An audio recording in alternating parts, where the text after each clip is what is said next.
You know, I think it's a really useful tool also, you know, to learn solos or learn parts of solos. I know that's a question that's often asked me, did I learn solos? And the answer is yes.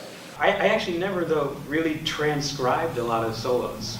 That's not what I remember doing. I remember just playing the record over and over again and then kind of playing along, you know, and whatever phrases I didn't hear, you know, I would listen to it over again and just see if I could get it. But I never really, just wasn't on my radar to like learn the whole solo. It was more just to kind of play along in the style of. This basically says it all. So what did they actually do to become this good? I listen to things and then I learn them or I hear them enough and then they get into my psyche and then I distort the hell out of them. You know, in order to be able to execute stuff, you have to shed it.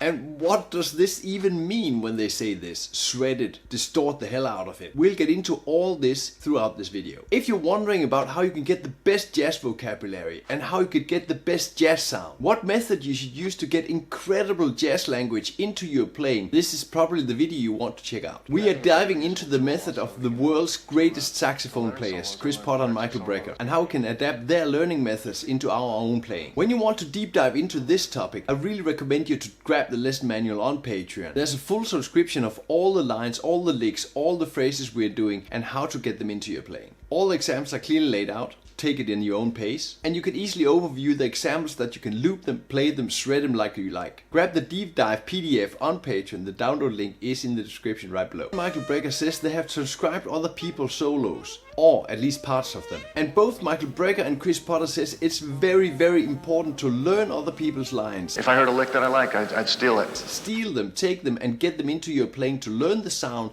and learn how the phrasing goes. What they are referring to is how they imitate the sound of other players to get that specific sound into their own playing. In this example, what you just saw in the Michael Brecker practice book, I take this Sonny Rollins line from the beautiful tune St. Thomas and listen to how Sonny Rollins articulates and how he phrases this line. This is what you need to get. The timing is a little bit jumpy because he's in this calypso groove, and this also makes the timing straight. And then the sound, adapt this to play with a full tone on the saxophone. What you can also do when you are listening to other people and taking their lines and getting them into your playing. Slow it down if I have to and figure out what it is. Use the digital tools we have. YouTube can help you slow down the speed of the songs you're playing, so 75 or 50%. And this makes you able to hear the distinct articulation and phrasing of the player. You really want to nail this part. Playing the record over and over again and then kind of playing along.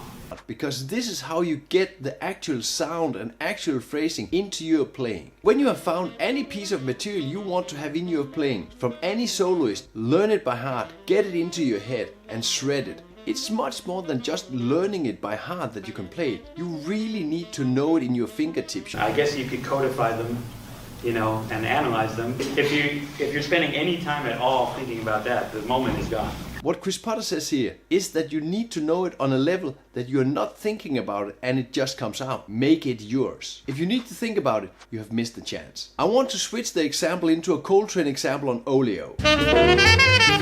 Why? Because this example is a little bit easier to move around in the keys I want to work on now. Let's say we have internalized this lick, what Chris Potter was talking about. We really know this by heart by now. Now we start manipulating it. This line in D major, E minor, A7, D is a great line to know. It's a short 2-5-1 lick from Coltrane. But when we know it's a 2-5-1, we can also use it in different 2-5-1 settings. I remember when I was studying at the conservatory, I couldn't figure out how to use these lines in different tunes. But it's quite basic. Look for other 2-5 lines and apply this 2-5 line you have learned into that place. When you add it into these tunes, you hear how I do it. Just add it into that place and play 100 times. Get used to the sound in that place, in that tune. The trick is to see how it fits and then add it. So what you're doing is making a habit of playing this lick in this exact place. When you meet this progression in any tune, you can say, hey, I play my lick. So how about other keys? We know that a lot of standards are in different keys, of course. And within the standard, you also have different key changes. So if you look at our 3 common standards here, we see all these great 2-5s we can add our little 2-5 lick into. The most important thing when you have your little phrase, start learning the sound, really internalize the sound. How does it move? Where does it move to? How I do this is dividing the lick into smaller parts. And this makes me able to understand each part of the lick. I start with the root, add a chromatic tone under it,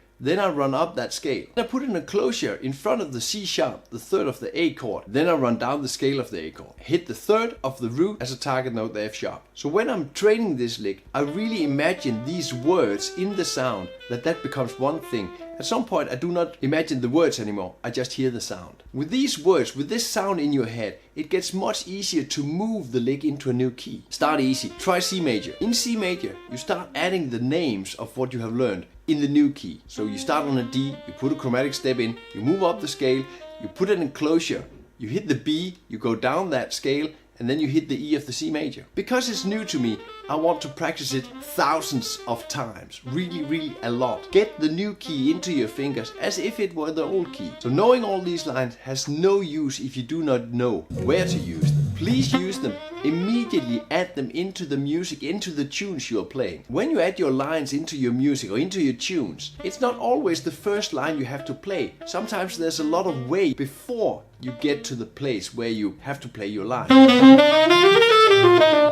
Play simple there. Don't overdo it because you need your full focus on the line you're going to play. This is the purpose. Now let's go a step further and try a real key change, the bridge of a rhythm change. Here you go through 4 key changes. Because we already did 2 keys, the A7 and the G7, we only need 2 more keys. Repeat the same process. Think the key, think the names, add it into the new key. Here you see the full rhythm change bridge.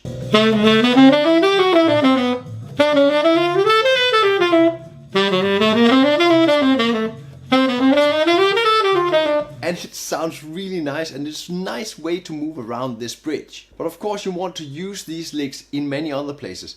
Try it on Take the A Train. Going towards the bridge, you play the A minor D7 G. And since you already practiced this on the rhythm change, you have it.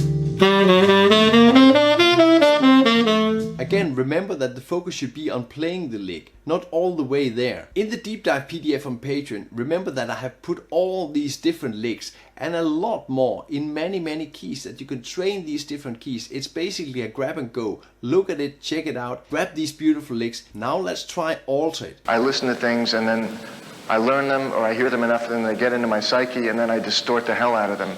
What Michael Brecker was saying, get it into the psyche and distort the hell out of it. How do we do this? You need to make it your own, of course, but you also need to change the licks that it fits your own playing. I want to take it a step easier, shorten the lick, that we can distort it a little bit more and make our own sound with it. So I cut off the beginning. When we're experimenting with the phrase, we need to train it a lot. But one thing is for sure, you do not want to sound like an exercise. So be careful how you phrase it, how you put it in. That's why we want to change the phrase, that you have different options, that you do not sound like an exercise. So start experimenting with the shorter line. I add a new end to it. That's the first step. Then I change this A7 a little bit. And now, keep developing these lines. Check out what I changed. See if you can play these too. They're all in the PDF lesson manual. What I would do is get the deep dive PDF on Patreon. Start with these easy phrases, move them around in the keys. They are all written down. Take the more advanced phrases, move them into the tunes that are described there. And slowly level up your material in all these beautiful keys and be flexible. This method, inspired by Michael Brecker and Chris Potter, really works. And it will seriously raise your game. Grab it on Patreon, the link is right below. If you want more Potter and Brecker, and of course Charlie Parker, this is the video you need to check. How they're using enclosures, the one bebop rule they all use. Add the enclosures into your playing. Check this video out. Play music, have fun.